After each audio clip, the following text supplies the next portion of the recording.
문자 보냈습니다. 딸아 스르근드 이러고 딱 보냈거든요. 근데 딸이 문자를 보낸 거예요. 뭐라고 한 줄 아세요?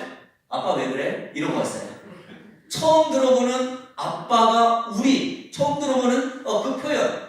우리 아빠가 이런 말을 안다고 생각을 못했던 거죠. 근데 아버지 학교 가서 내가 아는 말을 쓰고 있는 거예요. 좀 더 우리 아빠 변화되는 거야? 이런 기대감을 갖지 않겠습니까? 자, 뒷면을 딱 보니까 딸들의 특징이 나타납니다. 그죠? 자, 일단 딸들은 말이 많습니다.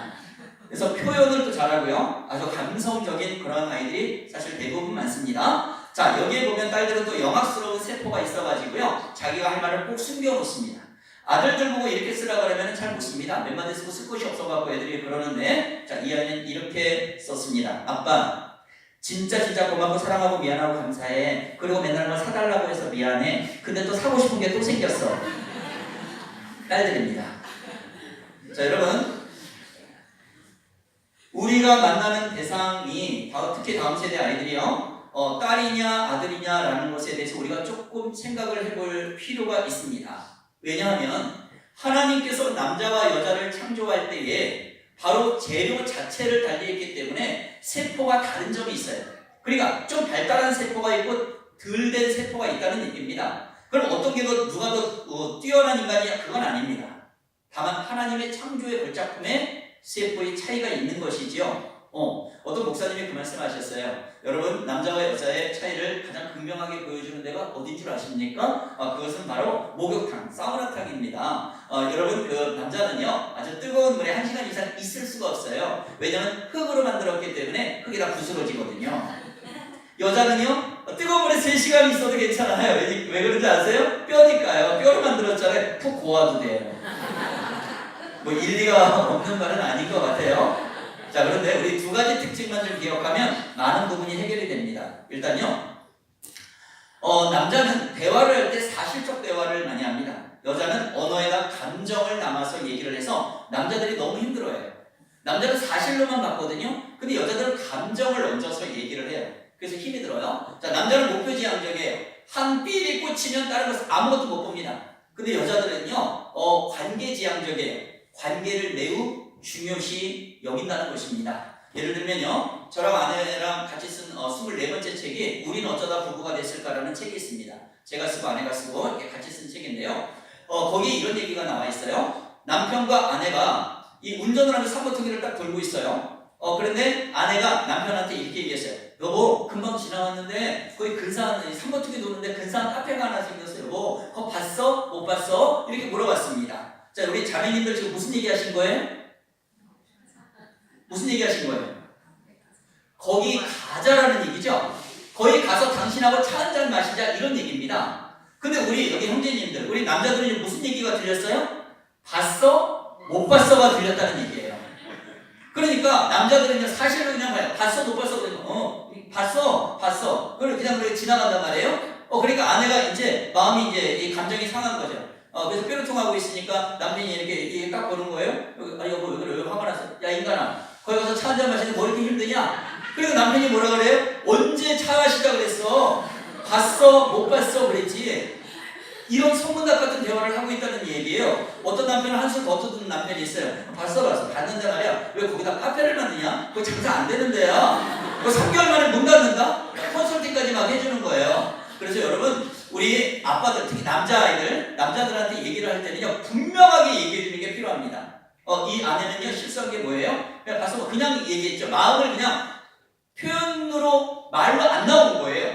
이렇게 해야 되죠. 여보, 지금 한 300m 지나왔는데, 거기에 어떤 카페가 생겼거든? 나 당신하고 다시 백해가지고, 턴해가지고, 가서 차를 마시고, 다시 원래 있던 대로 가고 싶어. 이렇게 얘기하면 남편은 알아듣습니다. 또 남편들은 아내가 감정을 깔고 얘기한다는 걸 공부해야 된다는 사실이 되는 거죠. 자, 우리 딸아이가요, 요즘에 아이스크림 비주얼도 맛도 좋지만 사진 딱 잡고 페북에다 빡 올렸어요. 같은 반 이제 여자애들이 막 댓글 달기 시작했습니다. 와, 대박, 저거 진짜 맛있겠다. 공감 댓글 딱 달리는데 어린 남자애 하나가요, 같은 반 남자애가 하나 딱 치고 들어왔어요. 뭐라고 쓴지 아세요? 야, 근데 내일 숙제 뭐야? 이러고 치고 들어왔어요. 남자들의 공감 능력이 여자보다는 떨어집니다. 세포 자체가 그래요. 그래서 이런 말 하죠. 우리 남편은 하고 싶은 말만 해. 우리 아들은 하고 싶은 말만 해. 뭐 이런 얘기를 한다는 것이죠. 저하고 아내는 이제 영어 선생님 그만두고 이제 가정 사역만 합니다. 해외도 많이 나와서 어머니 학교 강의도 많이 하고요. 굉장히 분주하게 다닙니다. 저도 사역을 많이 합니다. 아이들을 가르치고 교회 사역하고요. 가정 사역 굉장히 이제 분주하게 다니는데 퇴근을 딱 하고 들어왔더니 싱크대에 이제 설거지가 이만큼 쌓여 있어요. 몇 년 전 일입니다. 그래서 제가 그냥 사실이니까 얘기했어요. 여보, 설거지가 많이 쌓였네? 이렇게 얘기했어요. 근데 안에 안색이 안 좋아지는 거 있죠? 우리 여러분, 제가 무슨 얘기했는지 아시죠? 그냥 설거지가 쌓여 있다고요. 쌓여 있는 그 자체를 얘기했는데 안에 안색이 안 좋아지는 거예요. 그럼 며칠 후에 또 그래요. 바쁘니까 설거지를 못했죠. 그래서 여보, 설거지가 많이 쌓였네? 그랬더니 아내가 폭발한 거예요. 그래서 어쩌라고? 나 게으르다는 얘기야? 좀 해주든가. 당신만 사역해, 나도 해. 그래서 제가 깜짝 놀랐어요. 아니 여보, 왜 그래? 왜 화를 내고 그래? 아니 나 피자 준 거잖아 지금. 여보, 그게 아니야. 나는 그냥 설거지가 쌓여 있다고.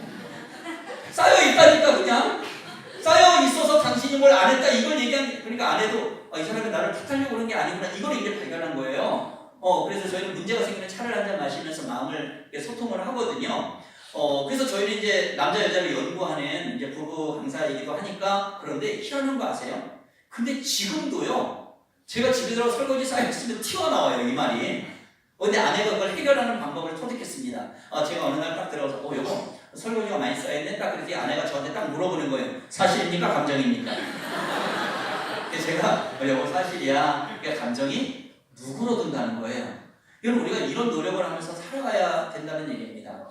우리 교회 한 여학생이 물어봤어요. 한 남자 선생님한테. 선생님, 저 요새 좀 뚱뚱해진 것 같지 않아요? 이렇게 물어봤어요. 자, 이럴 때 이 선생님 멘붕에 빠진 거예요.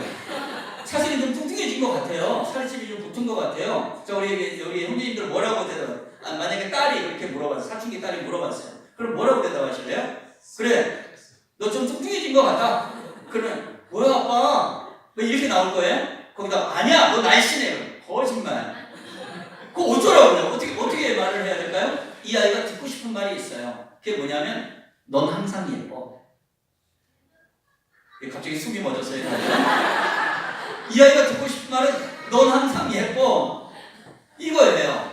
여러분, 이게 얼마나 소문날 같습니까? 그런데 이런 남녀 차이가 있고요. 그런 표현을 우리가 배워야 된다는 사실입니다. 제가 영상 하나 보여드릴게요. 남녀 차이 영상 부탁드리겠습니다. 남녀 차이는 아기 때부터 태어날 때부터 차이가 있습니다. 다시 알겠다. 다시 아파. 함께 놀던 엄마가 망치에 손을 다친 척합니다.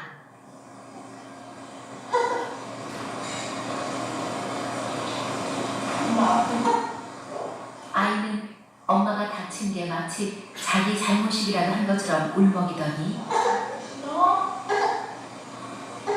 급기야 울음을 터뜨리고 맙니다.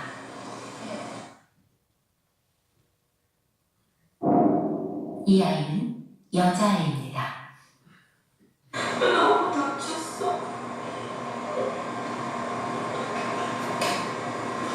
또 다른 여자아이를 볼까요?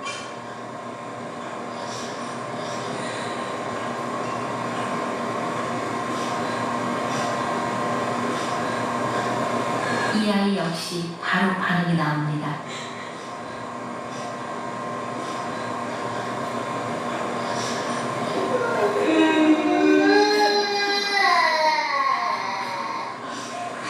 여자아이들은 보통 상대방이 다쳤다면 그 아픔에 공감을 합니다.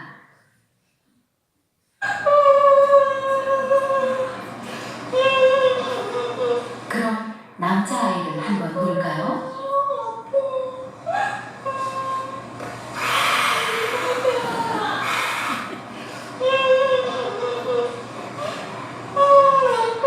피가 난다고 하는데도 반응이 없습니다.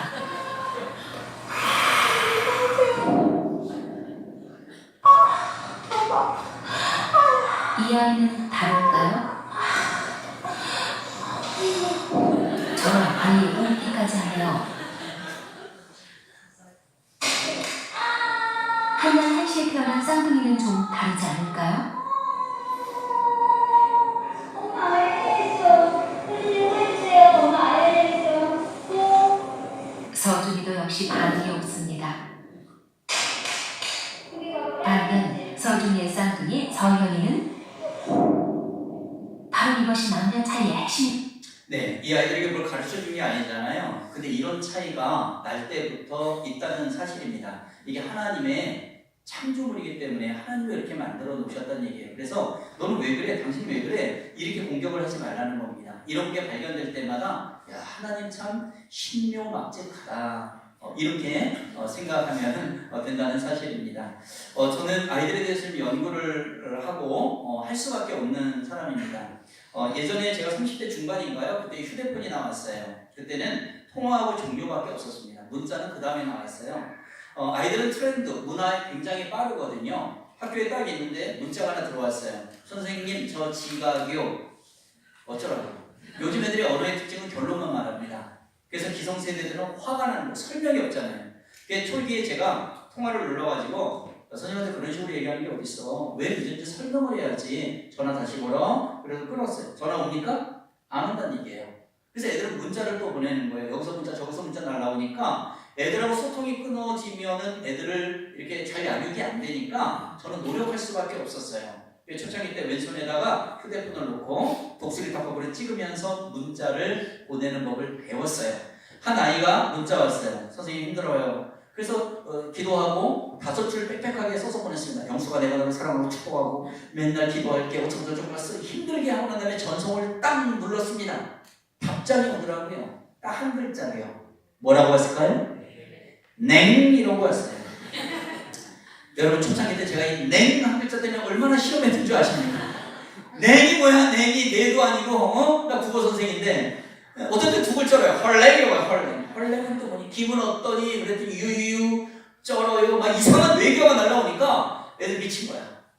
이런 생각이 드는 거예요. 왜냐면 우리 머릿속에는 그런 데이터가 입력이 안 돼 있잖아요. 한 번은 텔레비전을 딱 보는데 저희 큰딸, 둘째 딸하고 같이 보는데 큰딸이가 좀 얌전한 편인데요. 웃음보가 터져버린 거예요. 예능 프로그램 보다가 그들이 그래 아빠 개웃겨 막 이러는 거예요. 우리 둘째 딸이 아빠 개 재밌어요. 얘는 더 활달하거든요. 우리 애들은 왜 말에다 개를 붙여 쓰는 걸까요? 맛있어, 개 맛있어. 저는 그때부터 개라는 말을 묵상하기 시작했습니다. 근데 이 개라는 말은 우리가 옛날에 알던 개판, 개놈의 나쁜 의미가 아니라 매우, 대리라는 뜻이죠. 개 맛있어 뭐예요? 매우 맛있어. 그죠? 또 설교 개기러. 제가 많이 듣는 얘기입니다. 네. 거기다 쩔어, 개쩔어. 막 이런 말이 이제 붙기 시작을 하는 거예요. 불과 몇 년 전만 하더라도 이 개라는 말을 쓰지 않았을 때 비슷한 말이 있었어요. 그게 뭐냐? 바로 존나개라는 말이었어요. 물론 이건 어원적으로 우리가 많이 쓰면 안 되는 그런 말이죠. 이게 변형돼서 뭐 졸라, 뭐 열라, 뭐 조낸 이렇게 말 바뀌지 않았습니까? 여러분 우리가 아이들하고 소통하기 위해서 눈높이를 맞춰야 된다 그래서 이 말을 우리가 자주 쓰자는 말은 아니에요.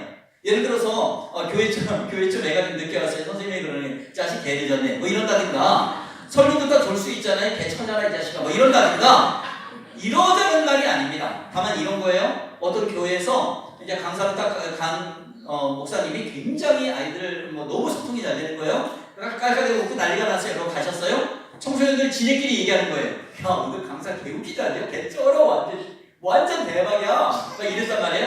근데 그 말의 뜻을 모르는 교회 선생님 한 분이 지나가다가 애들이 개개거리니까 나쁜 말인 줄 안 거예요.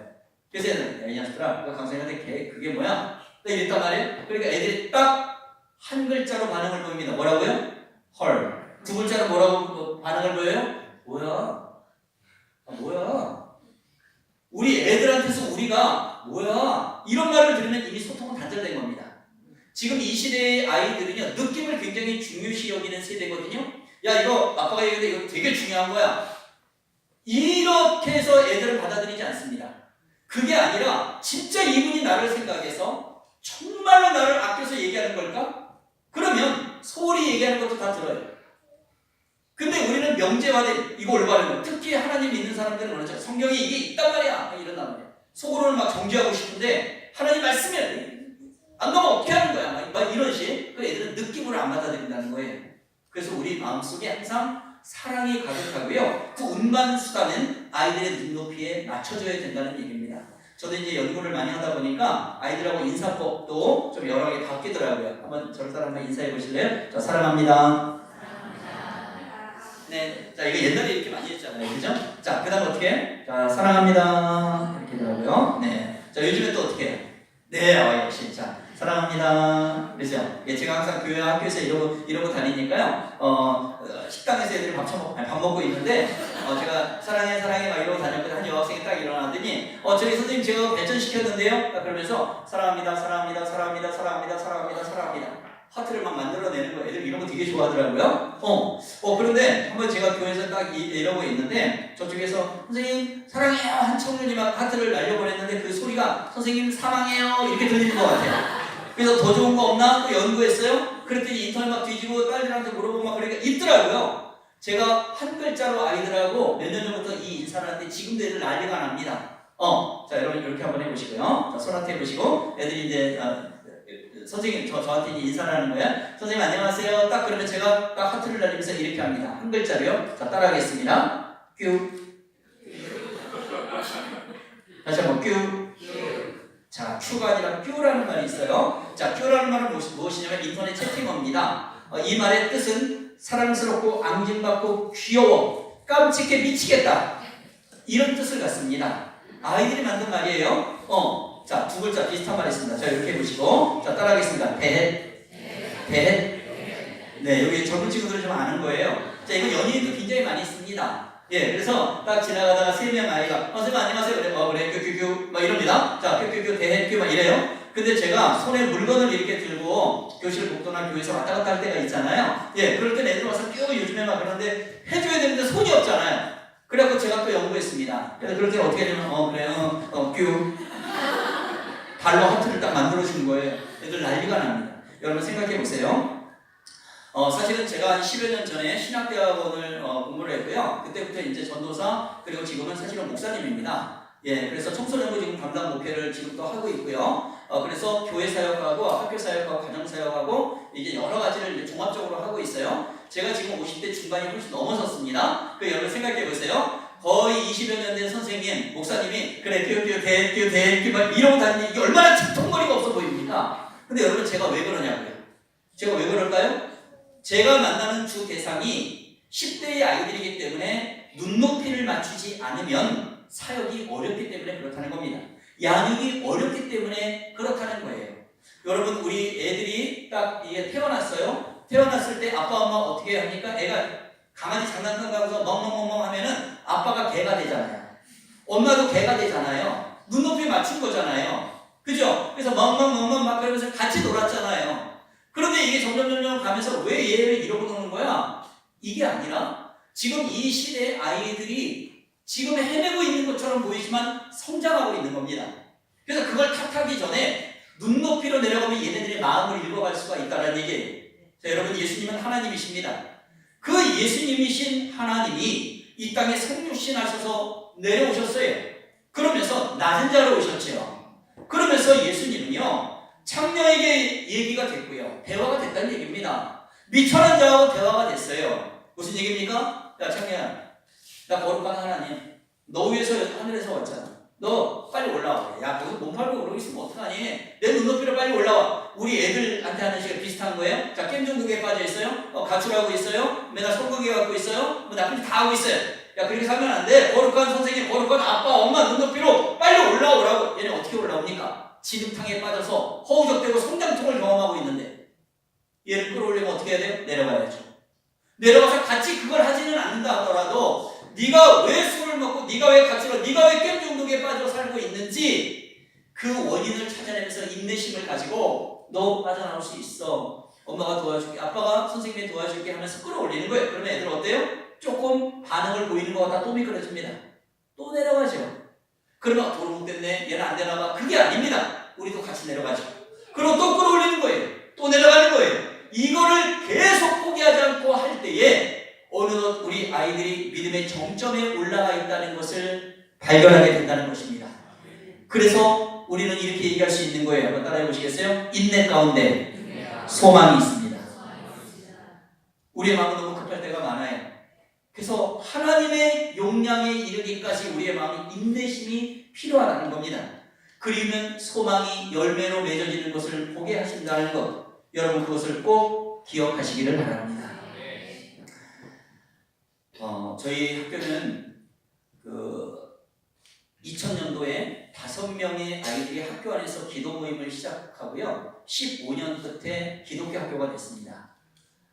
이거 정말 놀라운 일입니다. 왜냐하면 지금은 기독교 학교들도 많이 힘든데 하나님은 거꾸로 이걸 돌려버렸거든요. 여러분, 기독교 학교가 된다는 건 외형적으로 기독교 학교가 됐어 이 사실로 좋은 게 아니라 그 안에 세상에 줄 수 없는 평안을 우리 애들이 맛보면서 하나님을 만난다는 거예요. 그리고 세상을 베풀며 살아가는 인생으로 키워갈 수 있기 때문에 정말 감사한 것이죠. 자, 이 이야기를 하려면 제가 쓴 책 한 10권을 읽으셔야 되는데 시간도 그렇고, 그래서 이거는 짤막하게 제가 하나님이 우리 애들을 어떻게 쓰는지 잠깐 증거하도록 하겠습니다. 제가 시각이 바뀌면서 학교 안에 기도하는 아이들이나 찾아봤더니 크고작은 교회를 나가는 아이들 1,400명 중에 5명의 애들이 학교 앞에 교회를 빌려서 예배를 드리며 있었어요. 이 아이들에게 가서 학교 안에서 기도 모임 한번 해볼래? 하니까 하겠다는 거예요. 준비된 그루터기, 사명자의 마음을 가진 아이들이었어요. 얘네들 데리고 5층 음악실로 올라갔어요. 학생들이 등교하기 30분 전에 일찍 와서 매주 월요일마다 무릎 꿇고 기도하는 거예요. 한 달 반 정도 지나가는데 20여 명으로 기도 모임의 애들이 늘어났어요. 근데 희한한 일은요, 당시 고등학교 교장 선생님이 아주 독실한 불교 신자 교장이었거든요. 배불뚝에 대머리, 환갑이 훨씬 진한 할아버지. 아침잠이 없어요. 아침에 일찍 오시잖아요, 교장. 이게 순시도 하시잖아요. 그럼 우리가 기도하고 있다는 걸 다 알 텐데, 알면 당장 난리를 쳐야 되는데 우리를 안 부르시는 거예요. 왜 안 부르는지 나중에 그 사연을 알게 됐어요. 이런 거였어요. 20여 명의 애들하고 무릎 꿇고 막 눈물로 기도하고 있는데 5층 복도 끝에서 불교신자 교장이 저벅저벅 걸어와요. 근데 어디서 막 부르짖는 소리가 들리는 거예요. 아니, 이게 무슨 소리지? 소리 나는 쪽으로 가까이 가니까 유리창 너머로 이렇게 보니까 저하고요, 20여 명의 애들이 무릎 꿇고 막 눈물로 기도하고 있는 거예요. 아니, 이 자식들이 여기가 기독교 학교야? 하고 이제 문고리를 딱 잡고 문을 열려는 그 순간 우리 아이들이 눈물로 기도하고 있던 바로 그 기도의 제목은 교장 선생님을 위해서 기도하고 있었습니다. 그런데 여러분, 우리가 기도할 때는 이렇게 저주의 기도 같은 건 안 하잖아요. 저 대불뚝이 대머리 쫓아내 주세요. 저 불교인자 좀 작살을 내주세요. 우리 만약에 이렇게 기도하는 이 크리스찬들이 있다면 이건 잘못된 거죠. 성경에 뭐라고 돼 있어요? 너의 원수까지 사랑하라, 이렇게 돼 있잖아요. 그죠? 그래서 이 아이들은 교장 선생님이 오는 것도 모르는 상태에서 그냥 눈물로 기도하고 있는데 하나님이, 성령 하나님이 이 교장 선생님 마음 가운데 깊은 감동을 주셨어요. 와, 세상에 이렇게 일찍 학교에 와서 나를 위해 기도하는 아이들이 있었다니, 이건 정말 고마운 일 아니야? 이러면서 문을 살며시 닫고 나가셨다는 거예요. 이 교장 선생님은 나중에 예수님을 믿게 되십니다. 지금은 은퇴하셔서 미국 LA에 살고 계신데 어느 날 연락이 왔어요. 난 미국 LA에 한인교회 나가잖아. 나그 노인들 모임에 나하고 내장됐다? 이러면서 자랑하시는 거예요. 그러면서 그 당시 자기를 붙잡고 기도했던 애들이 잊어버릴 수가 없다는 거예요. 학교 축제 때는 정식 기독 동아리도 없는데 애들이, 교회 나가는 애들이 이게 단복도 없어요. 교복 입고 올라가서 찬양을 막 한 거예요. 근데 교장 선생님 뛰쳐나와서 같이 막 애들하고 찬양하고 불교신자가 찬양에 맞춰 춤춰요. 그런 놀라운 일이 생겼고요. 병원에 입원해 있으면 신방부대 우리 학생들이 가고요. 퇴임할 때는 교장실 가서 축복성 불러드리고, 하나님 우리 교장 선생님 꼭 만나주세요.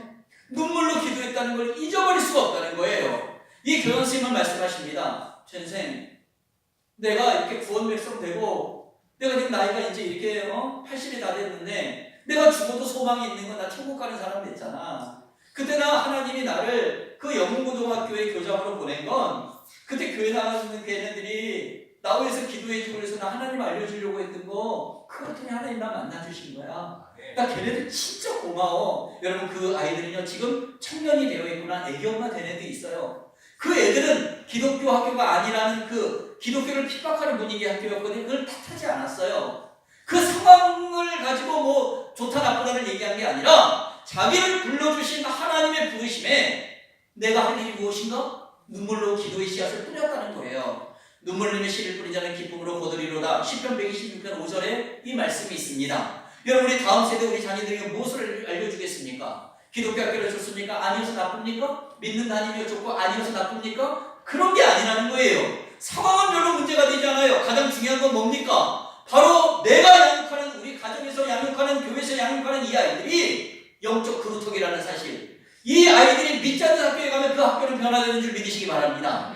우리의 아이들을 제대로 키워내게 되면은요, 이 아이들이 밟는 땅은 바로 하나님의 사랑이 넘쳐나는 그런 곳으로 변화가 된다는 겁니다. 예수님이 그렇게 사셨잖아요. 가르치고 치료하고 전파하시며 움직이는 교회로요. 그 영이 우리 속에 있고 우리 아이들이 있다면 그런 일이 발생을 하게 된다는 거예요. 이 5명의 아이들의 기도가 시발점이 됩니다. 뭐가 된다고요? 아니, 시가 아니라 시발점이 됩니다. 핵심인 5명, 1,400명 중에 적죠. 하지만 이게 불시운동이 전개되면서 15년 동안 후배들에게, 교사들에게, 그리고 학부모들에게 수평적으로 연계사역, 수직적 연계사역이 이루어지는 거예요. 그러면서 하나님의 때가 되면서 이 학교를 기독교 학교가 되게 하는데 그 과정에 모두 간증이 있습니다. 바로 학교 앞에 교회가 이사를 가버리는 상황이 발생하면서 예배 처소가 없어졌어요. 아직 학교에는 기독 동아리가 없고요. 그러니까 얘네들 또 말씀 붙잡고 기도하는 거예요. 하나님, 예배 처소를 주십시오. 하나님의 응답을 주셨는데 학교 안으로 불러들여 주세요. 지하 기술실. 창고로 바뀌는 지음이었는데 그 기술실을 관리하는 선생님이요, 영훈고등학교 역사상 가장 악명 높은 별명을 가지신 분이에요. 제 은사님이신데 별명은 황금박쥐. 아마 저랑 연배가 좀 비슷하신 분들은 우리 어렸을 때 만화영화 황금박쥐 있었잖아요. 주제가 생각나세요? 이런 부분 있죠? 어디에서 나타났나 황금박쥐다. 이분 어디서 나타나는지 몰라요. 맨날 몽둥이 들고 강복 들고 나타나고 우리를 두드려 패는 무시무시한 선생님. 그분은요, 그 기술실이 창고로 바뀌어도 절대로 예배 처소로 허락 안 해주실 분. 근데 하나님이 우리 애들에게 주신 말씀이 뭔지 아세요?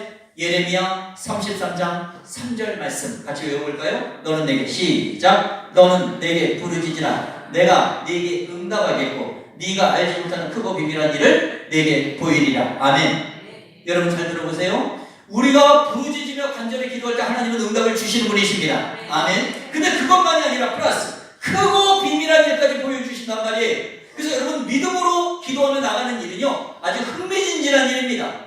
상황과 여건이 어렵다 하더라도 믿음으로 나갈 때는 하나님의 놀라운 역사하심이 있다는 사실이에요. 그런데 이 부르짖으라는 저 말이 있죠. 원어적으로 들어가게 되면 히브리어의 카라라고 하는 말입니다. 여러분, 카라라고 하는 건 우리가 눈물 조금 흘려서 기도하고 부르짖다가 조금 기도, 이런 정도가 아니에요. 바로 한나가 아들이 없었을 때 아들을 달라고 그렇게 절규하고 간절하게 목숨을 걸고 기도했던 그 애통한 마음을 가지고 기도했던 것이 카라 부르짖으랍니다. 지금 이 시대 믿음의 부모들에게 저 기도가 필요하다는 거예요. 우리의 다음 세대도 마찬가지라는 얘기예요. 그런데 저렇게 부르짖으며 기도하게 되면 하나님은 응답 주는 것뿐만 아니라 놀라운 일까지 네가 상상도 할 수 없는 일이 펼쳐질 것이다. 바로 이것이 이 시대에 우리에게 주시는 하나님의 음성입니다. 자, 저렇게 붙잡고 애들이 막 기도하는데요, 그 황금박쥐 선생님이 갑자기 8월 31일자로 퇴직하시고 우리 애들 학교 안으로 불러들여 주십니다. 지하 기술실 바로 창고에 비만 오면 물이 빠져나가지 않아요. 그때 이 아이들 발목을 걷고 점심시간마다 모여서 학교를 위해서 나라와 민족을 위해서 기도합니다. 기도하고 있는 이 모습이 미국 샌프란시스코 밑에 산호세라는 도시 임마누엘 장로교회 한 집사님 꿈속에 며칠 동안 나타납니다. 제가 인터넷에 띄운 우리 학교 기도의 청문회를 그분이 보시고 우리가 선교원금을 보낼 곳을 찾던 중인데 여기로 오구나. 2000년도 10월부터 매달 300달러에서 500달러의 물질을 저에게 보내어 우리들을 양육하도록 합니다. 여러분, 기도하는 한 사람을 절대로 외롭게 놔두지를 않으십니다. 여러분들의 자녀 아이들에게 그 현장을 탓하지 말고 1분이라도 5분이라도 매일매일 현장을 놓고 기도하도록 여러분들이 이렇게 만드셔야 됩니다. 또한 가정에서 일주일에 한 번이라도 가정 예배가 회복이 돼야 됩니다. 왜냐하면 교회들이 점점 어려워지고 문 닫는 교회들이 있기 때문에 바로 이 아이들의 또 하나의 보루가 어디냐? 가정이라는 겁니다. 그래서 여러분, 아이가 만약에 가정 예배 참석을 안 한다고요? 그래도 시간을 정해서 아빠든 엄마든 있는 자녀들과 함께 예배를 드려야 된다는 겁니다. 그러면 지금 이 땅에서는 잘 몰라도 우리가 하늘나라 갔을 때 우리 아이들이 그래도 내가 가정 예배를 참석을 안 했었는데 우리 아빠 엄마는 그래도 맨날 밤 10시마다 우리를 위해서 맨날 기도하고 계셨었어. 그 믿음의 유산이 이어지게 된다는 것입니다. 바로 지금 이 시대에 그것이 필요하다는 거예요. 해가 바뀌면서 기독교 말에만 정신 섞을되고요, 전교생 순결서양 예배 드리게 되고요, 고3 기도회 일주일에 120명씩 음악실로 몰려옵니다. 그리고 아버지 학교 학부형들 대상으로 학교 안에서 80명을 하고요. 코스타 강사들이 들어와서 4시간 전도 집회합니다. 바로 학부모 기도회가 열리고요. 등등등 하면서 어떤 기독교보다 왕성한 활동들이 일어나기 시작했어요. 그러던 중에 어떤 아이가 저한테 얘기했습니다. 선생님, 저건 뭐예요? 학교 앞에 왕도깨비라는 호프집이 있는데 그 호프집을 가리키는 거예요. 저거 왜? 기분 나빠요. 왜 학교 앞에 100m 정도 술집에 다 있어요? 그래? 그럼 좀 접수해버릴까? 저희는 접수라는 말을 씁니다. 그래서 하나님 저 왕도깨비를 주시옵소서 기도에 들어갑니다. 청소년 센터로 만들기로 작정하고, 그런데 여러분 거기로 들어가려고 하니까 돈이 4천만 원이 필요한 거예요. 저는 보기보다 돈이 없습니다. 보기에도 없어 보이나요? 저희 아버지가 은행원이셨는데요. 그런데 이제 돈이 좀 있으셨는데 그 돈을 가지고 경마장에 가면 말을 타시긴 하지 말에다 돈을 왜 겁니까? 다 날려버린 거예요. 그게 돈이 없어요. 근데 하나님은 다 가지고 계시잖아요. 가장 중요한 건 하나님이 기뻐하시는 일인가 아닌가를 먼저 우리가 생각해야 된다는 거예요. 자, 술집이 바뀌어서 청소년 센터 쉼터로 바뀐다고 하면 하나님 기뻐하시겠죠? 기도에 들어갑니다. 그 무렵 고3반 수업 딱 들어갔는데 유일한이라는 남자가 뒷주머니에서 지갑을 딱 꺼내요. 선생님, 저기 우리를 위해서 거기 왕도깨비 접수하신다고요? 얼마가 필요하시다고요? 4천만 원이요? 일단 제가 2만 원 심습니다. 받으세요. 제가 학생한테 돈 받아본 건데 처음인데 기분이 되게 좋아요. 그러면서 이러는 거예요. 심습니다. 나머지 다 될 거예요. 심는다는 말을 알아요. 나중에 보니까 목사님 아들이었어요. 이게 오병이어가 됩니다. 다음날 기도의 청문을 받은 어떤 분이 30만 원, 또 어떤 분이 200만 원, 한 분이 또 500만 원, 또 한 분이 1000만 원 이러면서 저희들은 2011년도 6월 4일 날 왕도깨비를 작살내고 그 안으로 들어서게 됩니다. 그래서 학교는 비기독교 학교를 하나님의 또 하나의 거점을 주시면서 12년 동안 바로 이 왕도깨비에서 우리 아이들을 예배드리고 배회하는 청소년들 쉼터로 또 역할을 감당하면서 이렇게 살리는 사역을 하도록 만드셨다는 겁니다. 바로 그 무렵에 영훈학원, 영훈초등학교, 국제중학교, 고등학교에 영훈국제중학교 성적 조작 비리 사건이 터져버립니다. 자, 영훈학원 50년 역사가 다 되고 있을 때였는데 여러분 한번 생각해 보세요. 거룩한 시 구루터기, 아까 6장 13절 좀 보여주실래요? 거룩한 시 구루터기에서 구루터기 사명자의 생명력은 어디에 있느냐? 거룩에 있습니다. 개인적으로 우리가 거룩성을 회복해야 되고요. 공동체로도 거룩성을 회복해야 되는데 그렇지 못하니까 교회들이 많이 흔들리는 거예요. 가정이 흔들리고 우리 애들이 흔들리고 우리가 흔들리는 것입니다. 저희 학교 성적 조작 비리로 이사장 돈 해먹고 감옥 갑니다. 초중고 교장교감 다 잘려나갑니다. 학교 초토화됐죠? 그때 저는 기도 가운데 하나님의 마음을 알게 되었어요. 여러분 성경 속에 북이스라엘과 남유다 하나님의 백성들이 나누어져 있을 때에 이들 회개하지 않았습니다. 그때 하나님은 사랑의 하나님, 자비의 하나님이시기도 하지만 공의의 하나님, 정의의 하나님이시죠. 나쁜 걸 그대로 못 봐요. 그래서 어떻게 했습니까? 또 강대국을 들었죠. 아수르를 들어 바벨론을 들어서 이들을 쳐버리는 겁니다. 바로 그 장면을 떠오르게 하신 거예요. 우리 이사장도 털어버리질 않으니까 바로 징계의 칼날을 맞게 된 것이죠. 그때 기도에 들어갔습니다. 84세 된 이사장이 하나님을 믿지 않는데 그 속에서 이런 생각이 들었어요. 어떡하지? 내가 이제 나가도 형을 다 살고 나가도 나는 학교를 운영할 수가 없다. 후계자도 없다. 어떡하지? 그래 이 학교를 누군가에게 넘겨야 되겠구나. 그래서 학교 매각 공고를 중앙일보에 냅니다. 어떤 기업체 서류 받아가고 또 어떤 학교법인 서류 받아가고 강동구에 있는 오륜교회라는 교회가 서류를 받아갑니다. 근데 이분이 신앙인이 아니죠? 우리 기도학부모의 동문회, 기독동문회에서 선생님들이 막 기도에 몰아칩니다. 하나님이 그 마음을 바꿔버립니다. 그래, 저 기업체는 우리 학교 인수하면 장사할 것 같고 바로 저 학교법인은 우리 학교만큼 돈이 없고 그런데 우리 교회를 보니까 2009년도부터 학교를 달라고 기도하고 있었고 가정과 학교와 교회의 삼각축 속에서 다음 세대를 키워나가는 사역을 하려고 계속 준비하고 있는 교회다. 나는 신앙인은 아니지만 여기가 좋겠구나. 그 종전 이사장의 승인 사인이 있어야 학교가 넘어간다거든요. 그래서 5명의 아이들이 기도하니 15년 만에 영원학원 50년 희년의 때가 마무리되는 그때의 12월 28일 날 교육부의 승인을 얻어서 영원초 국제중학교 고등학교는 기독교 학교가 되었던 것입니다. 바로 지금 채플이 시작되었고요. 그리고 교목들이 이제 들어왔죠. 이사장 장로님이 오륜교에서 파견이 됐고 학교 안에 영훈 오륜교회라는 교회가 분립개척되어서 또 젊은 목사님이 파견이 됐습니다. 저는 다른 교회에서 10여 년 동안 청소년부 담당 목사로 있다가 학교 안으로 들어와 9시 청소년 예배 오늘도 드리고 온 겁니다. 그러면서 아이들을 이렇게 양육을 해나가는 거예요. 이사장님이 초등학교 교목, 중학교 교목을 뽑았는데 고등학교 교목을 안 뽑아요. 그래서 제가 여쭤봤죠. 왜 안 뽑으십니까? 선생님이 계시잖아요. 그래서 제가 교목도 합니다. 어떤 게 생겼죠? 교장실처럼 교목실이 생겼어요. 제가 교목실에 딱 앉아있는데 한 85% 정도 애들이 아직 안 믿거든요. 그러니까 몇 명이 지나가다 지네끼리 떠드는 거예요. 야, 어떤 게 생겼어? 어떤 게? 저거 뭐냐, 교목실? 근데 한 남자가 아는 척 하더라고요. 야, 그것도 뭐냐, 짜샤? 교목실, 학교 나무를 보관하는 온실. 저는 온실 짱입니다. 요즘에 이제 교목실 오면 애들 꼭 간식을 이렇게 항상 쌓아놓고 줍니다. 예, 기도갈 준비 나오면 계속 애들이 일단 먹여요. 영적으로 키우려면 육적 양식을 처먹여야 되기 때문에 막 쌓아놓습니다. 두 가지를 꼭 줍니다. 한 가지는 뭐냐면 OS를 줍니다. 자, 줄 때 그냥 안 줍니다. 자, 먹어 이렇게 안 줍니다. 꼭 외치게 만듭니다. 여러분 저를 한번 따라해 보시게요. 여러분들 학생입니다. 자, OS를 딱 주면서 따라합니다. OES. 다시 한번 OES. 자, OES. 그러면 좋아가지고 애들이 그냥 OS 하면서 나갑니다. 그래서 OES 이렇게 되는 겁니다. 자, 또 주는 게 있습니다. 따라합니다. 마이쭈. 자, 마이쭈를 줍니다. 그런데 마이쭈, 뭐 포도맛, 사과맛, 그냥 딸기맛, 복숭아 4종류가 있거든요. 그거 한두 개가 아니고 너무 좋아요. 마이쭈, 나의 주님. 자, 두 가지 다 달라요. 또 외칩니다. 따라합니다. 오마이쭈. 오 나의 주님. 이러고 다니는 겁니다.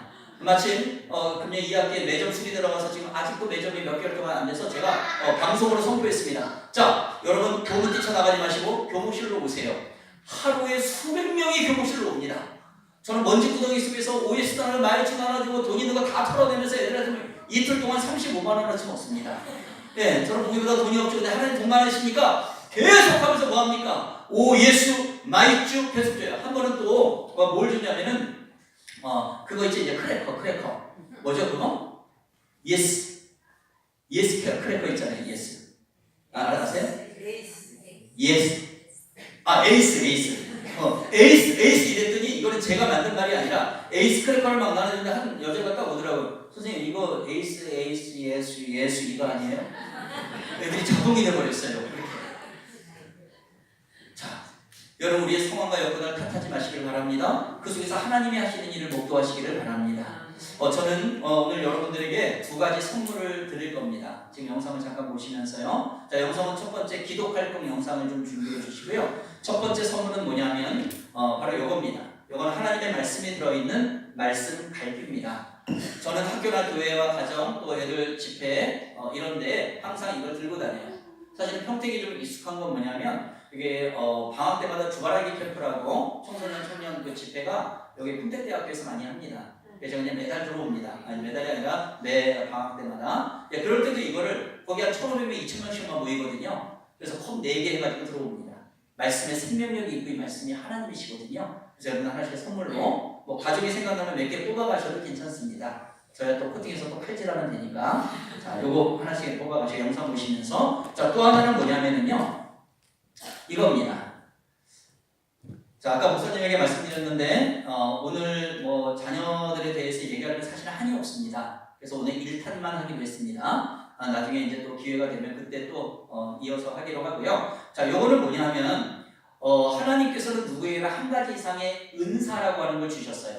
잘하는 거. 그래서 우리 아이들을 봤을 때 100가지 중에 99가지가 다 망가진 것 같아도 하나님이 이 아이에게 주신 한 가지 이상의 은사를 찾아서 격려하는 거예요. 그러면 아이들이 힘을 얻고 바뀌게 된다는 겁니다.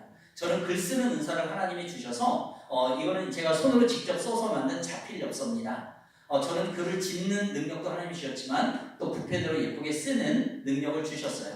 그래서 이렇게 해가지고 나눠주기도 하고요. 또 이렇게 여기다가 이제 엽서를 써서 1년에 한 몇백 통씩 쓰는 것 같습니다. 그래서 카톡으로 사진 찍어 보내기도 하고 직접 주기도 하고요. 저희 학교에 6명의 제자 선생님들이 들어왔는데 저는 기억을 못하는데 그 아이들이 이 엽서를 다 가지고 있더라고요. 그러면서 선생님 그때 그 엽서로 인해서 저도 하나님을 믿는 사람이 됐어요. 이렇게 고백을 합니다. 기도하면서 자기의 은사를 사용하면은요 바로 하나님의 영적 구원의 은혜가 임한다는 걸 여러분 꼭 기억하시길 바랍니다. 여기 이제 제 낙관 도장도 있고요. 제 시 또 성경 말씀도 있어요. 그리고 제 연락처도 있습니다. 누가 압니까? 또 여기 막간 돌아오시니까 나중에 제가 좀 더 유명해지니까 한 장에 1,000,000원씩 할지 네, 여러분들에게 선물로 드리려고 합니다. 네, 아이들의 기도하는 모습부터 보겠습니다. 기도 활동입니다. 들어주세요.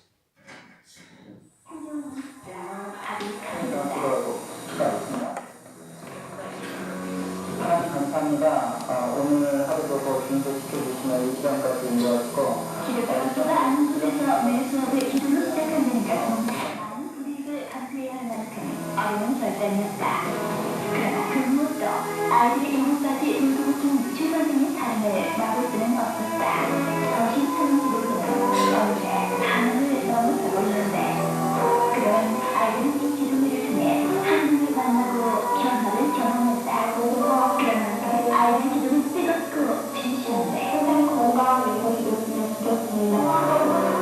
내용이나 비판보다 누구의 기도 한마디가 진정 아이들을 위한 힘을 자연스럽게 깨닫는 최선생. 그 마음은 아이의 물이었고 이렇게 카르타에서 그렇게 살아갔던 경우가 좀 많았는데 선생님을 보면요 절대 그런 게 없는 것 같아요. 절대 세상에 이끌려가지 않으시고 정말 하나님과 정말 얼마나 긴밀한 그런 대화를 하시는 그런 선생님 보고 저도 많이 배웠고 항상 선생님 저희를 교육자로 생각하시고 하셨잖아요. 저도 선생님 위해서 항상 기도하고 알게 돼서 굉장히 감사해요. 저희 학교에 다니게 해주신 게 그분과 대전되기 이전에 참 친구요 동료다.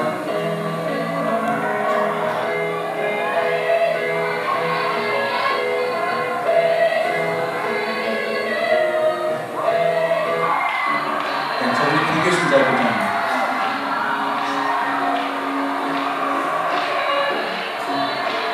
저희 학생은 지금 선교사가 되어 있어요. 네, 춘천권 학생이요.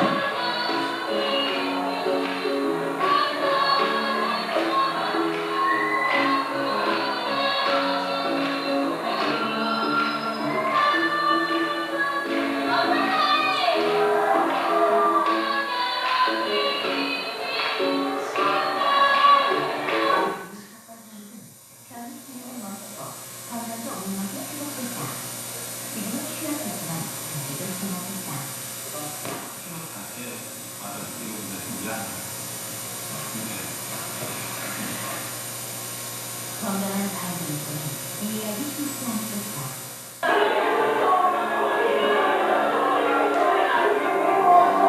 네, 이거 지하 기술실이거든요. 네, 여기서 배우겠습니다. 정말 수업이 끝나는 그날까지 수결실 하시고요.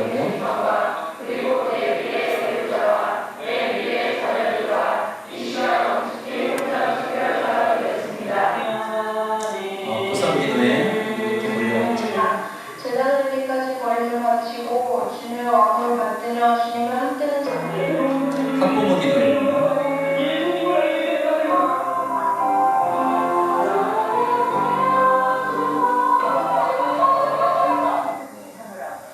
그럼 최고나 선생님 선생님들의 기도입니다.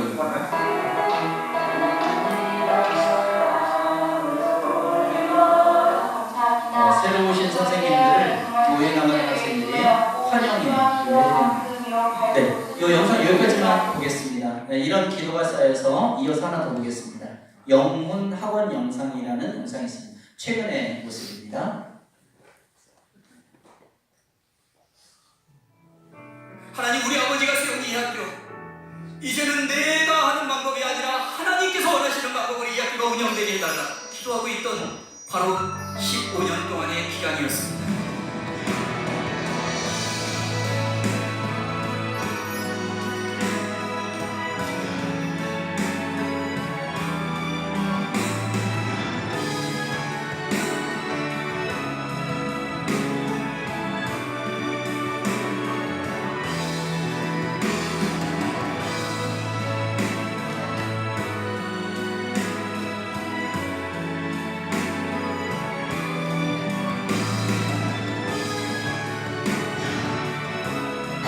영문학원 50년 역사가 작년으로 끝났습니다. 희년이 선포되었고 그리고 바로 우리 교회를 통해서 하나님의 영문학원의 놀라운 역사심이 이제 다시 시작되는 것입니다. 오륜교회와 영원학교의 연합은 회복입니다.